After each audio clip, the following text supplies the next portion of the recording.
Do you always let ladies go first? Do you poke people with your umbrella? Do you charge guests for pizza? Were you raised by wolves? Let's find out. Here are things that can make it better when we have to live together. We can all use a little help. Some people don't ask themselves, were you raised by wolves? Hey everybody, it's Nick Layton. And it's Leah Bonema. And let's just get right on to it with our AMUSE-BOUCHE. I'm like, what else is there? We've learned so much. Well, for today's AMUSE-BOUCHE, I want to take you back to 1949. Oh, okay. And this is something I recently came across, which I did not know existed, which is Emily Post's Motor Manners, the Bluebooklet of Traffic Etiquette. Oh.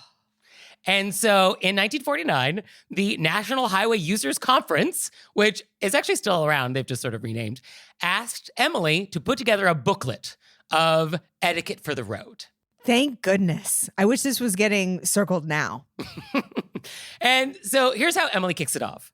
Quote, "Far too little traffic courtesy is shown on our highways. In fact, this lack of courtesy by highway users contributes not only to confusion and traffic congestion, but bad motor manners can all too often result in murder." I mean, honestly, that really took such a turn. All of a sudden, I was in the beginning of a movie that was like a serial mom kind of a situation. And she put murder all in caps. And so when I saw that, I was like, oh, wow, Emily. I mean, she's not wrong. But She's not wrong. Like, was not expecting that. Wow. I honestly wasn't expecting it either. So that's how she kicks this little booklet off. And what's amazing is that more than 75 years later, some things have never changed. But I wanted to highlight a few things that did catch my eye in this booklet. And so she talks about how so many people are rude on the road because cars are so new. We just haven't had enough time as a society to figure out rules on the road. And I read this and I'm like, oh, Emily, you will be so disappointed to learn. I know. Guess what? We have not gotten any better. But then most of the book is just like, oh, how does the golden rule apply to traffic? And like, oh, of course, yes. But then there's some things in the book which is like, oh, interesting. So the first question is it proper for the driver to get behind the wheel from the street side of the car? And she says, people who enter a car from the street side are actually being rude to other drivers. So you were supposed to enter your car from the passenger side. And climb over? Yeah, I mean, I guess this is back when it was just a bench seat. So you could just slide now over. that would be most people I don't think could. I'm not that flexible. Right? I have, but it was under duress. Yeah, that's a different thing. Yes. That's not how we're normally entering our car. And then another question is, how does the courteous driver use his speedometer? And Emily, she really goes in. She says, quote, "Only a traffic moron thinks that speedometers are provided to prove to friends how fast his car can go. Anyone knows that any simpleton can hold an accelerator down." Emily is coming in hot. And dare I say, Emily has revved her engines. Oh, another thing that really caught my eye, which I thought was so interesting is, quote, "Why should no distinction be made between men and women in motoring manners?" And so the idea like, oh, do we need to be like chivalrous on the road to a lady driver? So she says, quote, "While gallantry is expected of all gentlemen, on the highway, women drivers lose the ready identity of their sex and simply become another driver. Only a pseudo-gentleman would make a show of chivalry to women drivers and then tangle bumpers in a bluffing match with a man driver." So she's arguing for driving equality. She is, but were there people of this era who thought, oh, I need to like let a lady go first at a four-way stop?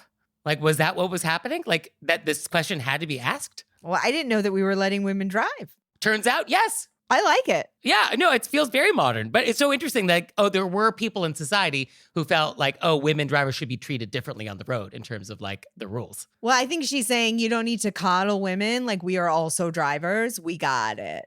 Right. And I think she's also throwing in there that like you're coddling women drivers and then it's men like getting into arguments with each other in cars. Yeah, exactly. Like we're not the problem. Yeah. And then there's a question about like, oh, should a gentleman light a lady's cigarette while driving? And so she says, safety is more important than chivalry. So don't light a lady's cigarette if you're driving.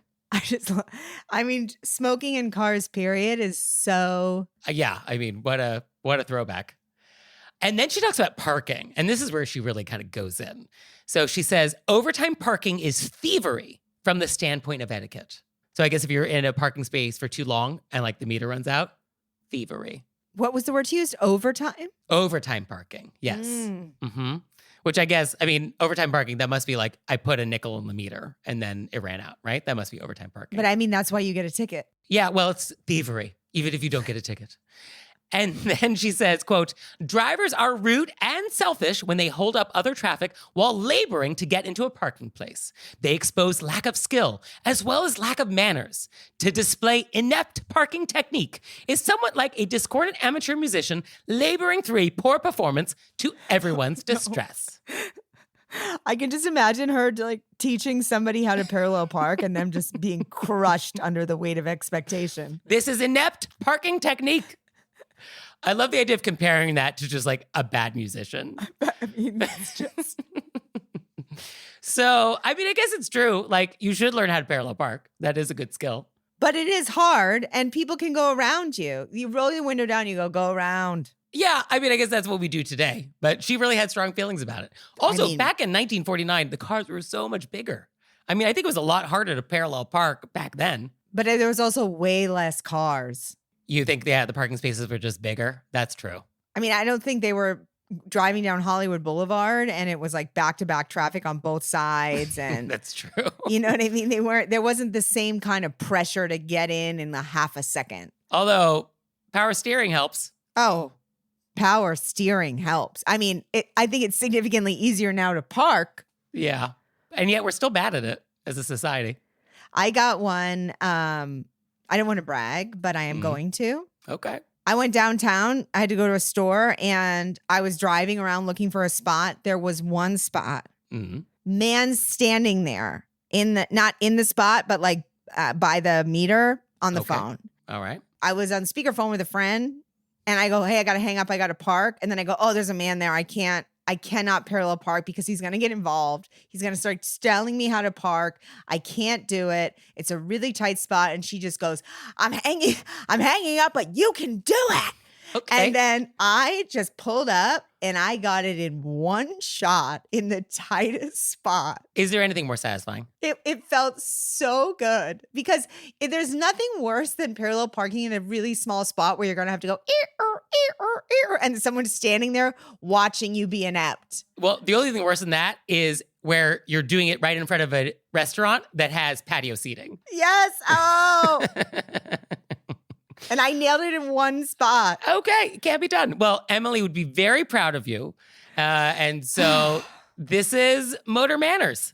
And so I thought this was very fun. And the fact that this existed at all, like who knew that there's this little blue booklet in the world? But I absolutely love it. I mean, talk about something that needs to be redone. Right? Oh, yeah. We should do an updated version. Yeah. Blinkers. Yeah, the red book of how not to be horrible on the road. Wave well, thank you. So that's your AMUSE-BOUCHE.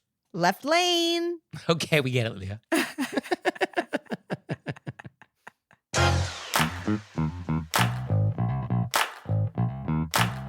And we're back. And now it's time to go deep.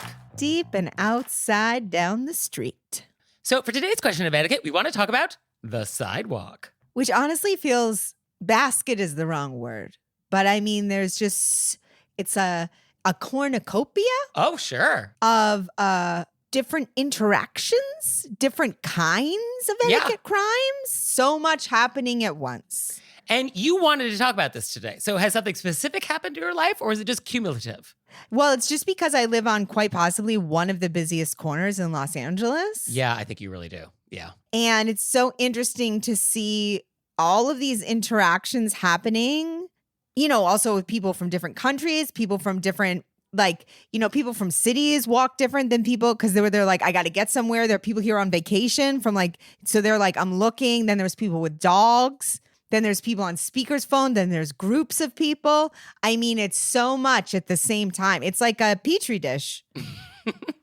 So let's just talk about it. And we've definitely talked about sidewalk issues in the past, but I thought this would be good to unify in one conversation. So overall, I think the most important thing to know is just like the sidewalk is a shared space. It is not your own personal hallway. So I think we just got to start with that baseline. I think we're almost writing the same things. Okay. Well, I'm pretty sure you didn't write the first one. What did you write? I wrote, no poop on the loop. Oh, yeah. I did not have no poop on the loop on my list. Which is a big sign at this place in Maine where, it's a It's a loop. trailway and you're like, pick up the poop. But I feel like that should be applied to any sidewalk. Okay, yeah. Let's just jump into that then. So, yes, it's a shared space. So, if Shared you space. or your dog does something in this shared space, it's nice to leave it how you found it. Pick it up. Pick it up. Yeah. And I think that's a general theme, is that the sidewalk is just a series of obligations.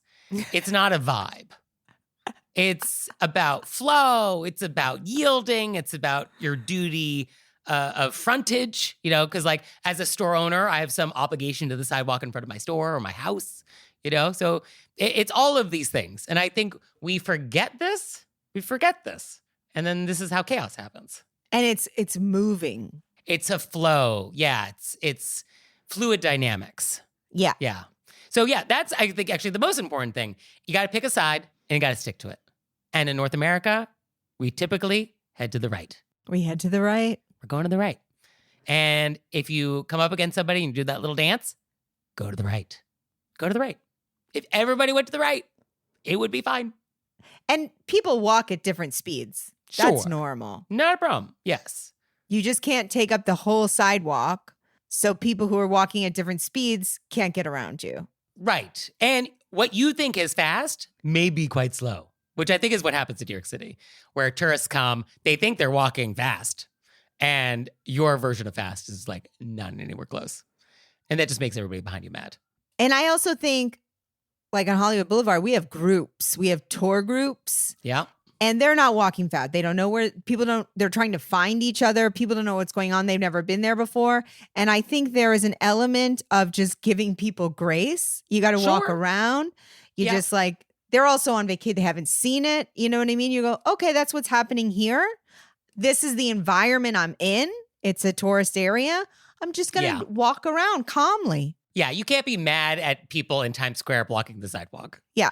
You can't be mad at people on Hollywood Boulevard like that's the deal. This is the Right. deal. They came here That's to the look at deal. the stars on the sidewalk. But it would be nice if you're taking your selfie, you're doing whatever you're doing, you were still mindful of the people around you. That would be nice. I would enjoy that. I do think there's different kinds of sidewalks. There's that kind of huge sidewalk, and then there's like a regular sidewalk. Sure, yes. And I think we do need to be mindful of like who gives way to whom. And so strollers, wheelchairs, mobility devices, those people get the right of way. That's how that goes. So like go around them, be patient. There is the old rule of like the gentleman takes the curbside. Do you know about this? Of course I know about this. What do you mean, of course you know about this? Oh, I guess all your Jane Austen novels? Is that what it is? Oh no, women talk about it regularly. What does that mean? That like we went on a date and he put me on the curbside. Oh, this still comes up? Oh, Yeah. interesting. Okay, so I guess this rule comes from like horses and mud and puddles. Like that's where that's supposed to come from, right? Oh, I think it comes from if a car jumps the curb, I'm going to die for us. Okay. I mean, I guess that's a little darker version, but yes, I guess same So, idea. I mean, that's what I thought it was. That's why I put my dogs on the inside. Although I feel like if the idea is I want to be the person that dies first, in New York City, I think actually it would be chivalrous for the gentleman to be on the building side. So that if an air conditioner falls out of the sky or you fall through a grate, then you'll be the one to fall through like the cellar doors. So maybe it's different depending on where you are. There's risks from so many sides. That's true. It's coming from all directions. Actually, you just have to piggyback. I guess that's how you do it. Baby Bjorn it.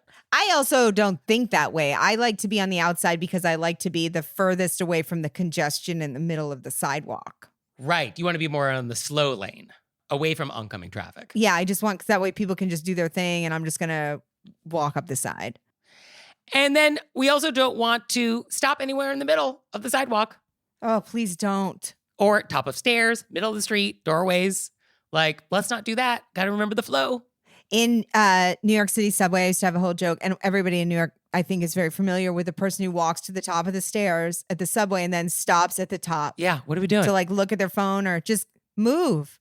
Or the people that stop right before the turnstile or right after the turnstile, What are we doing? top of the escalator, bottom of the escalator. Yeah, that's not the place to stop. Yeah. Also, I'm going to put this into Sidewalk. I think it's so important to follow crossing signals. Okay, no jaywalking. Don't walk against the traffic. People have very short times to turn. Mm-hmm. Walk with your walk sign. It is safer for sure. And even one-way streets in New York City, it is a good idea to look both ways. Look both ways. Yeah, definitely a good idea. Weather is the next thing on my list. Umbrellas. Oh, so many golf umbrellas in New York City. Why do we have golf umbrellas in New York City? Maybe it's because it's so far out that they want to make sure the bottom of their trousers don't get wet. It's just so much coverage.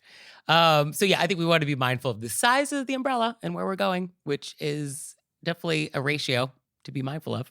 It's so funny. I love that you were like, I'm bringing up umbrellas. And I'm like, and I'm bringing up dog poop.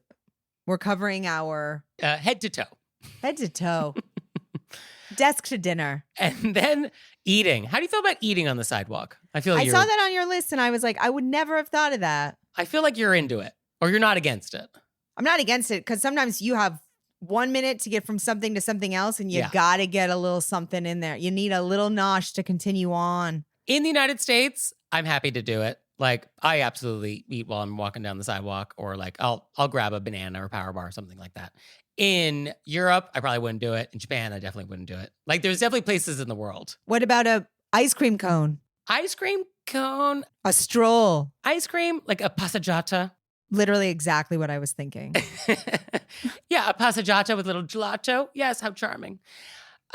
Yeah, I'm on board with that. That's a lifestyle. That's not etiquette. It's a lifestyle. But I think we can agree there are certain foods that are sidewalkable and some that are not. So apple, pear, banana, fine. Peaches, no. Peaches are so Burger. funny because they drip. You're Yeah. just dripping all the way down the No. sidewalk. Anything that involves utensils, spaghetti. I mean, it would be funny, but I mean, if it would just be funny to me. I'd be like, wow, that person's having a 5-course as they're moving. Little degustation menu. Yeah. So, yeah, I think there's a time and place, but I think we want to be neat about it. I don't want to worry about you eating and how it might affect me if I'm walking past you or next to you. So we can't be like splashing whatever we're eating. If I get spaghetti sauce on me when I walk by, that's not right. That's not right. Yes. What is this, marinara? And then last thing on my list is solicitors. So people who want something from you, sign a petition, register to vote, buy tickets to a comedy show, just people who want to say hi on the street. I struggle so hard. We got yesterday. Oh, what happened? It was a kid selling chocolate bars, Okay. and she was good. Oh, how many chocolate bars did you buy? Only about one, but they were pricey. But Okay. she was so funny. I forget what her catchphrase was. I mean, this girl was good. Her mom was there, like on the corner, just like watching. Mhm. And her sales pitch, I mean, this girl was leaning in. You know what I mean? This young woman was an entrepreneur. And she was like, she'd be like, I forget what it was exactly, but she'd be like, wait for it, or let me explain. And then she's like, I know these sound pricey, but let me break down the cost of the uniform for our teams. You know what I mean? And you're like, I would let this girl run the city. You know what I mean? So Okay. I Well- just can't say. And I'm like, you know what? I do like animals. I do want to help children.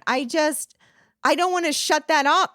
There was somebody for the parks. And I was like, thank you so much for doing this. I'm actually already a member of the, but thank you. And I'm late for something. It's too hard for me to shut it down. I usually have to, I see it in advance and I have to cross because I have an existential crisis between my need to support people Yeah. and my need to get where I'm going and not have a conversation. Yes. This is what they're counting on. Yes. And Yes. I am openly that. Okay. Well, I guess if you're going to do it on the sidewalk, I guess don't block the sidewalk. Although they like to be in the middle of the sidewalk to like block it so that you have to stop for them. Yeah, that's their whole job. That's the whole job. Yeah. Yeah. I mean, I'm totally immune. I can walk past, not even flinch. I completely ignore that you're there. And that's definitely the polite thing to do in New York City. But I can see how this gets harder in other places. I mean, this is why I love an earphone. Mm-hmm. I feel like I'm signaling I'm somewhere else. My ears are somewhere else right now, Yeah. but I can still smile. Okay, fine. I hate acting like people aren't there. That is what is required for this, though. I know, but I hate it. I Yeah, want well. everybody to feel seen, Nick. So I think in terms of sidewalk etiquette, it is fine to ignore these people. It is fine to engage if you'd like. If you do engage, pull over to the side with Yeah, them. pull over to the side. Don't become more of the problem. Because I see that happening. It's like, oh, now everybody's gotten caught by clipboard people. And now I have to like shimmy by y'all. Because now you're like 3 across. I think that if we had to say one thing about sidewalks, we had to do one thing. The pith, the kernel. That it wasn't like it's a common space and it's in the flow, but one specific thing, it's step to the side. Step to the side. Yeah. Yeah, if there's one takeaway, just step to the side. Just step to the side. Just step to the side. Okay. That's it. Just do that. Just do that. Just do that. How hard is that? Seemingly very hard. Yeah, apparently very difficult. Why is this so hard? Why do we think this is so I don't know if I think some people don't have spatial awareness. Yeah, okay. I think some people are just so in their own. They're like, I'm getting a text right now. I'm stopping in the middle of the thing. I'm dealing with this text. Yeah. I am completely unaware that other people around me have needs. If we could solve that problem, everything would unlock from there. I mean, literally the whole world would unlock from there. Yeah, really, all good things would flow. So let's work on that, Leah. Okay. So that's sidewalk etiquette. Step forth. Step forth, step forward, step to the side. Step to the side. Step to the side. And we're back. And now it's time to take some questions from you all in the wilderness. Ow! So our first question is, quote, when being invited over to someone's house for pizza, should I expect to chip in for the pizza? Or is it the responsibility of the host? For context, a couple invited my husband and I specifically for a pizza night. They live about 45 minutes away, and we made the drive up to their house. The men left to pick up some drinks, which my husband paid for, while my friend and I stayed back to watch her 2 small children and order the pizza. She placed the order and then confidently told me, "You can just Venmo me your half." I was taken aback since she invited us over for pizza and we made the 90-minute commute and my husband paid for the drinks, though she didn't know that at the time. I, of course, paid her the $20 because it obviously meant more to her than me in the moment, but I've had a chip on my shoulder ever since. Thoughts? Yeah, the host should have covered that pizza. So, wow, just out of the gate, Leah? Wow, okay. Next question. 90 minutes? So 90 minutes you invite me over for pizza. I just paid $1,000 for gas. Yeah, no, that's fair. Yeah, I mean, it is true. It's come over for dinner. We are the hosts. I mean, that is the rule.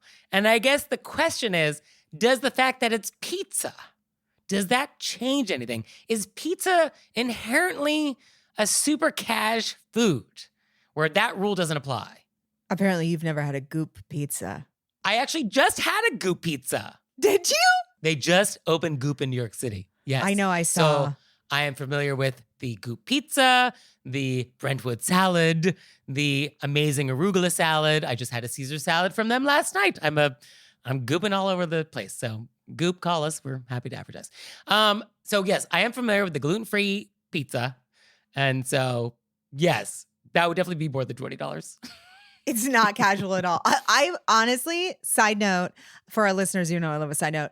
The ladies in my weightlifting group were talking about goop, and I go, I'm not a gooper. I'm not gooping. I know, you want to not be a Goop person. You want to be like, no, Goop's not for me. And then I saw like a video of a lady crying over the salad, and I was like, what? And then I got one, and I was like, oh, this is life-changing. Yeah, no, it is pretty good.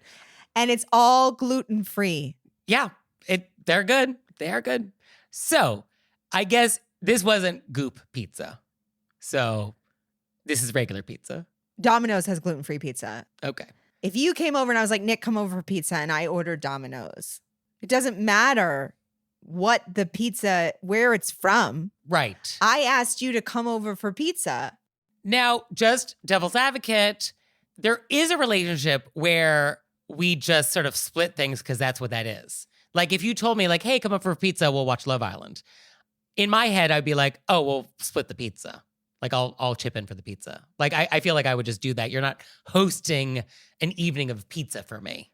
But I don't think that's what this is. They're driving an hour, 90 minutes. Yeah, the drive. They went out to get drinks. Yeah, the drink thing. Yeah, we contributed. Also, guests do contribute in ways that are not with money. So contributing with your time. That should not be overlooked. And I guess that is being overlooked. And we're coming to your house, so you don't have to like pack up the whole family. If the conversation was, hey, let's figure out something I want to do something If you came to me, you were like, I want to do something. And I was like, yeah, let's figure something out. And then we were like, should we go out for lunch? Should we go over this? And you're like, well, why don't you swing by? And then we'll just get a pizza. That's a different conversation. Right. Yeah. Or like, come over Tuesday. Do you want to split a pizza? That would have been the nice way to like say like, oh, we're splitting a pizza.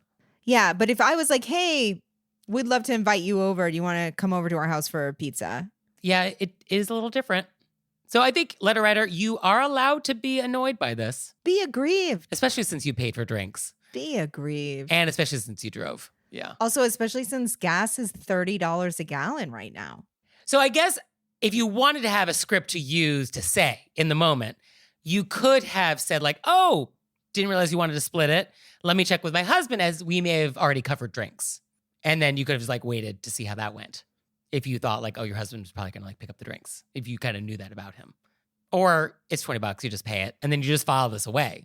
I think this is something you file in the filing cabinet about this person. Yeah, I think it's easier to pay it and file it. But also, is this the first time this has happened and come up in this relationship? Maybe. Also, with friends, like I actually had a social event yesterday. You left the house. I left the house twice, and not for comedy. And well, one of them was like I had a meeting, and then I was seeing a friend, and so we met up. She's like, "Oh, let me grab your coffee." She grabbed my coffee. I go, "We can split." She goes, "I'm just getting it." Nice. She paid, and then we were at lunch, and then I paid. I was like, "No, you got the," and then we went for like to grab a little something else. She paid. It was just. Yeah, I mean, in certain relationships, you pay, I pay over the lifetime of a relationship. We hope it just sort of works out. Yeah. And we do not try to actually have like an Excel spreadsheet where it's correct to the penny. Yeah. So if you're driving out to my house, so ostensibly I don't have to get childcare or, Yeah, the driving part definitely changes this a little bit. it's not like a road trip where it's like a Sunday and you're going and you're looking at the lovely, wind through the fields or the apple trees.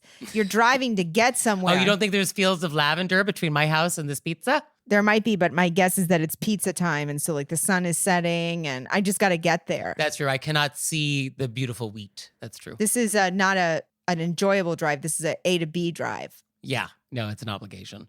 Yeah. All right. So be annoyed and file this away. And that's great. So our next question is, quote, my question is part vent, part question. I'm traveling for work and just requested a car service to take me home after dropping off my rental car.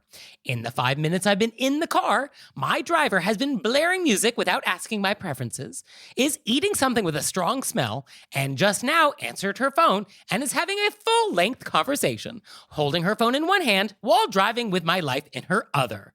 I don't condone any of these behaviors in a ride I am paying for. Is there a polite way to express ride preferences to a driver who clearly doesn't seem to care what my preferences are? Is it rude of me to think she should even care? I feel our letter writer so hard. Yeah, and this is being written to us in the moment. We are mid-ride here. And unfortunately, I was not by my email at this time to write back in real time to offer some real-time comfort. What would the real-time comfort have been? Well, I would have said, like, it is not unreasonable to not want to die. So, like, I'm with you. I agree. That is not unreasonable. Yeah, why are you eating and driving when you're the Lyft driver with one hand? And I would probably say, like, let's prioritize what is important in this moment to correct. So the safety thing, let's start there. Music that I don't like, a strong smelling food, like, I can deprioritize that. But, like, let's get 10 and 2 going. Let's focus on the road. Let's hang up the phone. Let's drive. So I would probably focus my request on that, which is like, hey, so sorry. I'm a bit of a nervous passenger. Would it be possible to finish that phone call later and focus on the road? We like that? I think it sounds very logical and fair. Would I say it? No, I would get there and then I would change my preferences to quiet car. And well, for all we know, we did have those preferences and they were just ignored. Holding her phone in her hand while driving, that's not even legal. Everybody knows. You shouldn't be doing that. No, it's dangerous. It's dangerous to you. It's dangerous to the other cars. And this person is not a professional, but they are in the job of a professional driver. Yes. So it is not unreasonable to want to have a certain level of service. In terms of the other complaints, I think you could say like, oh, it's been a long travel day. Would you mind bringing the music down? I think that's fair. It's a nice way to say it. Yeah, it's just getting your senses assaulted when you get into a vehicle. Yeah, this is all the senses, right? It's all the senses. It's smell, it's noise, it's I guess we didn't have taste, thankfully. well, unfortunately, sense of smell. That's true. I get true. very nauseous from certain smells because I taste it in my mouth. Yeah. So, yeah, no, this was an assault on all the senses. Yeah. And so I can see why this was super unpleasant. And yes, this was rude. This was rude for this person that you are paying for a certain minimum level of service. Do not provide that. And so I agree. It's rude, it's unsafe. Yeah. And so I think unsafe should be first. Unsafe, that's what I would prioritize. Like, I could live with bad music blasting as long as I felt like I wasn't about to die. And it's so crazy that in this world we have to be like, hey, I'm a bit of a nervous driver, like putting it on ourselves to have a polite conversation instead of being like, I feel unsafe right now. Could you please focus? That's what you want to say, and you should be able to say that. Yes, I don't love that I made my example such that I really put the burden on myself. No, but I understand why you did that. You're lubricating the situation. But I wish I didn't have to. I wish society didn't require that, to soften this, to make you feel better about your rude behavior and your bad driving. That somehow I have to make this my problem. Like, you're not the problem. It's my nervousness, my unreasonable desire to not die in this car ride. That's the problem here. I think that would be a funny thing to say. My unreasonable desire to not die is really flaring up right now. So would it be an imposition to indulge me? I have such a car safety issue. Health and safety always trumps etiquette. I'm not above being like, hey, I got to get out. Have the rest of the fare. I just don't feel safe in this car. You're not paying attention. That's, I think, important to note too. Yeah, get out of the situation. Yeah. Etiquette does not require you to stick it out. I've definitely, and this really came up against my, what am I doing, Nick? You are banging your fists together. So these are my two needs hitting each other. Okay. So it's been so hard for me to say because of my inherent want to make everybody feel comfortable. But I've been on gigs where the ride out, the person is just a bad driver. They don't pay attention. They're on the phone. They're not taking driving safety and then being like, I'm not riding back with you. Yeah. I mean, I think that's really smart. Yeah. Like you're allowed to protect yourself. So to answer your original question, what would I have said in the moment to comfort? I would be like, let's prioritize the safety thing. You can have a couple different paths, super direct, a little more passive. I think your idea of like, let's end the ride, let's just get out. I think any of those are great options. And then, yeah, if you want to address some of the other comfort issues, then there's a polite way to do that. Or you just tough it out.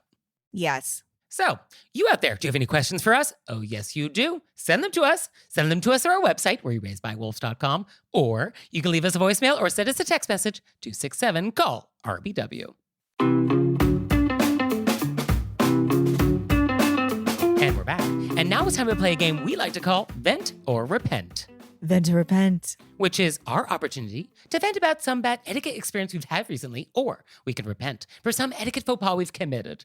So, Leah, would you like to vent or repent? I was struggling between a vent or repent. I couldn't tell which I felt more, the vent or the repent, and I'm gonna lean into the vent. Okay, let's hear it. What has happened? We've established I'm in a busy area. Yeah, no, this has been very well established. Yeah. So I'm driving up Highland, which is a big street, Yeah. at rush hour. Okay, so sometimes between the hour of 1 p.m. and 7 p.m. Somewhere between the hour of 1 p.m. and 11 p.m. Okay. This is the road with the Hollywood Bowl on it. Right, yes. And so it's wild. And I'm taking myself and many other drivers are hanging a right onto Franklin. Okay. I have the light. Mm-hmm. I turn. There's a car parked, not up flush against the sidewalk. They're on the corner as if you can park on a corner. Oh, they're like robbing a bank? It looked like they were robbing a bank. Okay. And the door was open. Oh, okay. The door's open, so it's all the way into the lane. So Wonderful. now we all have to, on a corner, on one of the busiest streets in the world, Make it very wide. pull into the other people's lane. But you can't see it because they're far enough around the corner that you can't tell they're there until you get around the corner. Okay, so this seems unsafe. It is so dangerous. So then I assume, oh, this person must be getting out of their car really quickly. This must be a thing where they're getting out of their car fast and they're about to shut the door. And that's still egregious, but not a felony. She's just parked there. There's no accident. And then she's just on her cell phone With the door open? with the door wide Wide open. into the intersection? Yep, just talking on her cell. And it's a casual talk. You can tell by the body language. So this wasn't like, oh, I just had an accident. This is where I'm stuck. I'm calling AAA.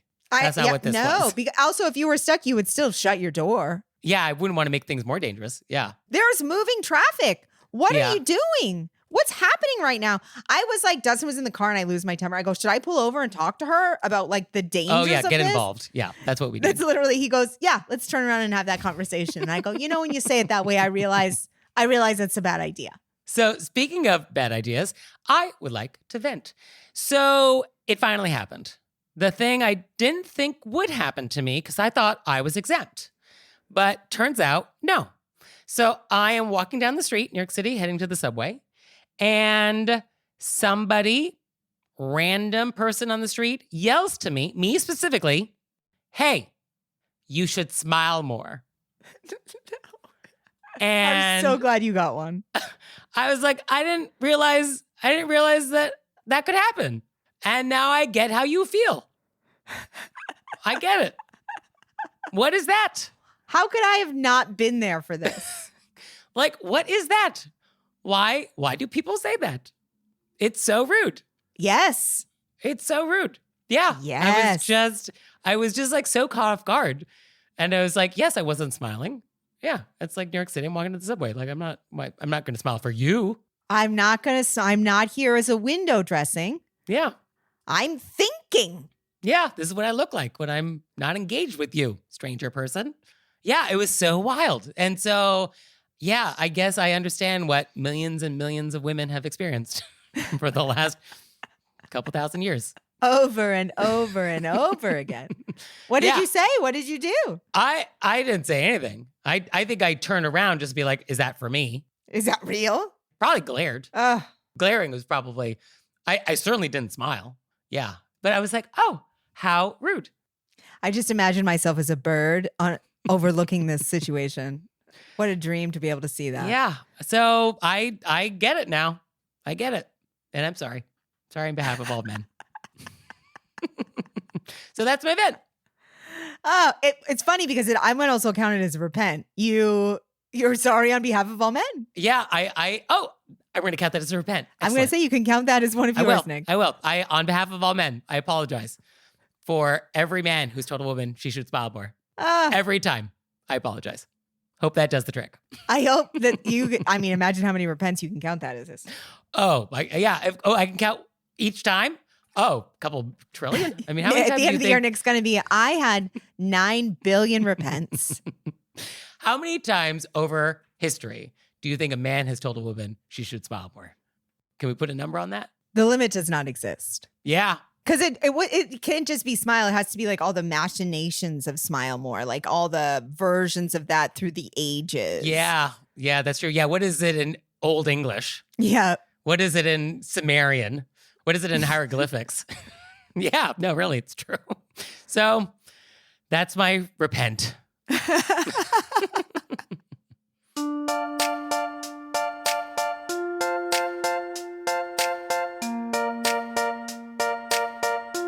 Leah, what have we learned? I learned that Emily Post had a motorist book. Sure did. And I mean, she came in hot. She came in hot, yeah. But good thing you're a good parker, so. I mean, I'm only a good parker under duress. Well, whatever it takes. And I learned that you like Goop pizza. I really do. And it's been a new thing. And it was like I didn't know. And I was like, I can't. And then, wow, can I? Well, thank you, Leah. Thank you, Nick. And thanks to you out there for listening. I'd send you a handwritten note on my custom stationery if I could. He would. So for your homework this week, I want you to go and do the journey again. I want you to go back to episode 1, and I want you just to experience the journey. That's so funny. I'm like, don't listen. We're finding ourselves. And you're like, go in. Go in. Yeah. No, those early episodes, they're different. We talk slower. There's a guest.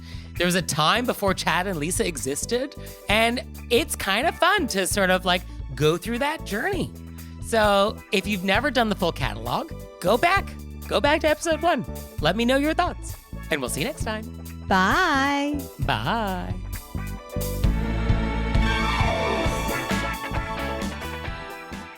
All right, Leah, it's time for Cordials of Kindness, the part of the show that you make us do, but I only give you 30 seconds to do it. Ready, set, go.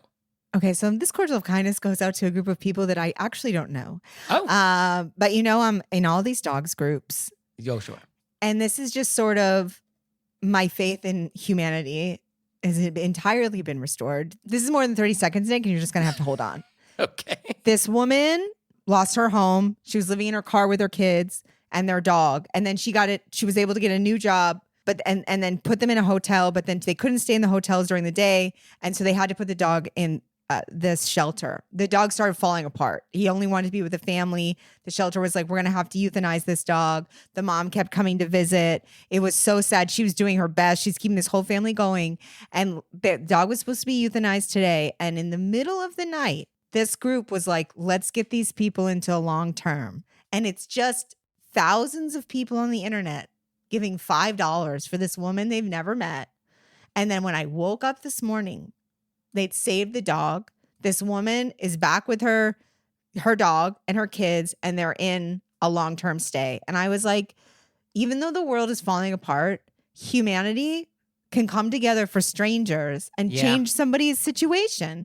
And I'm sad that we have to do that we're in a world where like everybody has to give $5 to pay for someone's healthcare or their home. But I'm so glad that people show up for other people. And it makes me so grateful. And it made me cry a little bit, to be completely honest. And I think it's really beautiful. Yeah. I mean, it is nice to be reminded that there is an inherent goodness in all of us. There That really really is. is sort of all of our default setting. And people just want people to have their family together. Yeah. And I just think it's beautiful. And it's nice when people come together for others. And I'm so grateful. Well, I'm very grateful from this lovely email we got, and it's quote, I love and greatly appreciate your show. Your show brings levity, education, lightness, and joy at critical moments during otherwise stressful days. I'm a Catholic priest, and I currently officiate many funerals for former military members. After particularly emotional funerals, I often turn to your show to put a smile on my face for the next family. I frequently recommend your show to others in stressful vocations. Thank you. That is such a lovely thing to say. Isn't that lovely that we can be there to sort of make a bad day better? That's really nice. And also thank you to our priest who's like being there for families in such hard times. And then I'm glad that we can be there for them in hard times. Yeah. So thank you. Really appreciate it. That's lovely.